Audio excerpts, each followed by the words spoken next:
त्वदीयाय कार्याय बद्धा कटीयम शुभामासि संदेहि तत्पूर्तये। नमस्कार, मैं आप सभी के बीच राष्ट्रीय स्वयंसेवक संघ के लिए ही कविता लेकर आया हूँ कि आखिर संघ है क्या, संघ करता क्या है। जानते सब हैं, पर हम अपने देश में कुछ राजनेता ऐसे हैं जिनको कोई और काम नहीं है, कोई और उन्हें दिखता नहीं है, बस सीधा एक ही आसान शिकार दिखता है।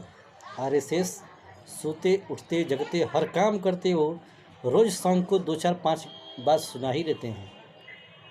इससे ऐसा नहीं है कि वे कुछ नहीं जानते हैं संघ के बारे में, वे संघ को इसी के बारे में जानते हैं, बल्कि संघ की बढ़ती महत्ता और उनके राष्ट्रवादी सोच, उनकी समाज को एकजुटता अखंडता बनाए रखने की कार्यशैली ही उनको चुभती है, क्योंकि उनका यह नेचर रहा है, उनका स्वभाव रहा है कि समाज को फूट डालो और तब राज करो। तो पिछले कुछ दिन पहले भी उन्होंने फिर संघ के ऊपर बोला है, तो मैंने सोचा कि चलो आज इस पर कुछ उनके लिए दे ही देते हैं, देखते हैं शायद उन तक पहुंच जाए और शायद उनकी बुद्धि में कुछ विकास हो जाए। हालांकि वो तो है नहीं, फिर भी एक छोटी सी रचना आप सभी के समक्ष पेश करता हूँ। संघ क्या है? एक साधना है। संघ क्या है? एक साधना है जिसका नित्य कार्य राष्ट्र आराधना है। संघ क्या है? एक साधना है जिसका नित्य कार्य राष्ट्र आराधना है, जो माँ भारती के चरणों को खुद की लहू से धोता है।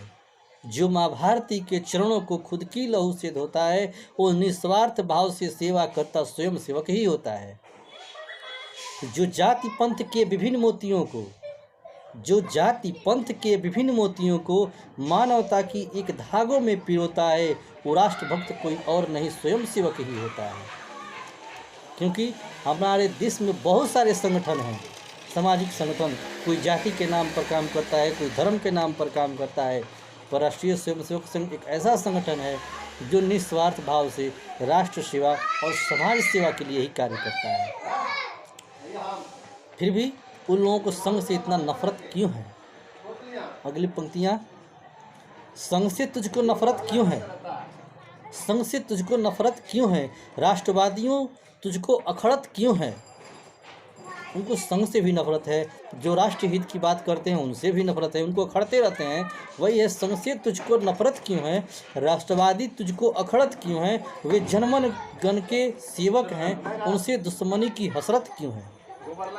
वे जन गण मन के सेवक हैं, फिर भी उनसे दुश्मनी की हसरत ये नेता क्यों रखते हैं? इसी के लिए है कि संघ से तुझको नफरत क्यों है? राष्ट्रवादी तुझको अखड़त क्यों है? वे जनमन गण के सेवक हैं, उनसे दुश्मनी की हसरत क्यों है? उनका गठनायक ही राष्ट्रीय स्वयंसेवक संघ में कार्य पद्धति के लिए बहुत सारी असंरचनाएँ हैं। उस संरचनाएँ में एक छोटी सी संरचना का एक पात्र है गठनायक। उनका गठनायक ही भारी है तुम जैसे खलनायक पर। उनका गठनायक ही भारी है तुम जैसे खलनायक पर।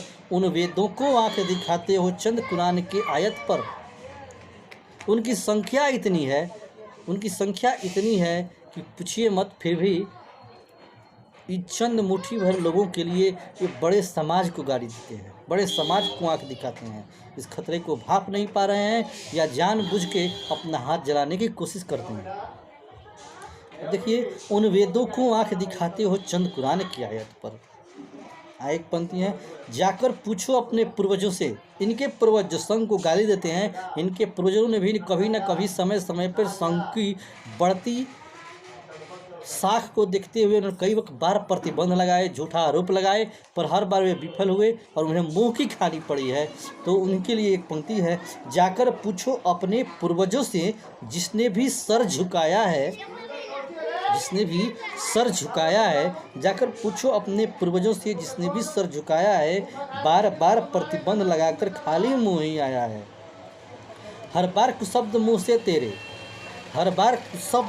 तेरे संघ के लिए ही आता है, फिर भी संघी चुपचाप हैं, यही उनकी मर्यादा है। अब जरा गौर कीजिए कि हर बार संघ पे कुछ न कुछ बोलते रहते हैं, फिर भी संघ के लोग स्वयंसेवक चुप ही रहते हैं, यही उनकी मर्यादा है। तू सीधा शिकार संग दिखता है, तुझे सीधा शिकार संग ही दिखता है। कारण स्वयंसेवकों की चुप्पी और उनकी सहनशीलता, उनकी सहिष्णुता का ये हमेशा परीक्षण एक तरह से लेते हैं कि शायद कुछ बोले गुस्से में आकर और इनके द्वारा कही गई बातों को हम दुष्प्रचार करें। पर स्वयंसेवक इतने तपे हुए रहते हैं कि इनकी भ्रम में फंसते ही नहीं हैं। इसलिए तुझे सीधा शिकार संग दिखता है, तुझे सीधा शिकार संग दिखता है। सच में तू पप्पू है, दिमाग से तंग दिखता है। हिम्मत नहीं सच बोलने की, जिहादियों पर मुँह खोलने की। पता नहीं तू वंशज है उनका या तू उनसे डरता है, या उनके द्वारा दिए वोटों के टुकड़े पर तू पलता है। आखिर जो बार बार आतंकवाद में जो संलिप्त होते हैं उनके पर इनकी मुँहें नहीं खुलती है। वो तो कोई मासूम बेटी दिखती है तो कोई मासूम भटका हुआ नौजवान इन्हें दिखता है। पर एक स्वयंसेवक, आरएसएस का स्वयंसेवक जो प्रतिदिन सुबह उठकर मातृ वंदना करता है, मातृभक्ति की पूजा करता है, नमस्ते सदा वत्सले मातृभूमि का पाठ करता है, वह इन्हें मदरसों से तुलना करने में इन्हें आसानी होती है। तू चिंता न कर हम चुप ही रहेंगे। इस स्वयंसेवकों की एक वाणी है, स्वयंसेवक की तरफ से उनके लिए एक नसीहत है।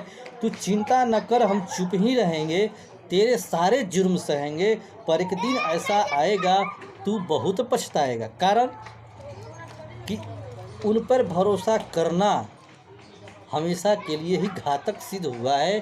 अब तक जिन जिन लोगों ने उन पर भरोसा किए हैं उन्होंने तब मौका पड़ते ही अपना असली रूप दिखाया है और वे घात ही किए हैं। इसलिए इन नेताओं को भी वे लोग घात करेंगे। जिस दिन उनकी संख्या बढ़ी, जहां वे बहुल होते हैं, वे अपनी औकात इनको दिखाते ही हैं। वही है, तो चिंता न कर हम चुप ही रहेंगे, तेरे सारे जुर्म सहेंगे, पर एक दिन ऐसा आएगा तू बहुत पछताएगा।